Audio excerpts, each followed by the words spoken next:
Hello guys, এই যে আমি রাজু, আমাদের ইউটিউব চ্যানেল সান্তালডি ব্লগে আপনাদের স্বাগত।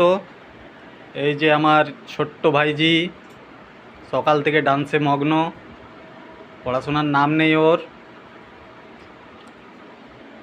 তারপর আজকে বাড়িতে সানডে বলে বিরিয়ানি হচ্ছে। এই যে বিরিয়ানি রাঁধছে, এই যে চিকেন দেখতে পাচ্ছ। একটু অন্ধকার আছে, লোডশেডিং আছে, তাই আমাকে টর্চ জ্বালাতে হচ্ছে। এই যে হাঁড়িটা খোলো তো। এই যে দেখতে পাচ্ছেন আপনারা, এখন তৈরি হয়নি, পুরোটা তৈরি বাকি আছে এখনো। এই যে আমার ওয়াইফ গেমের শট হয়ে গেছে।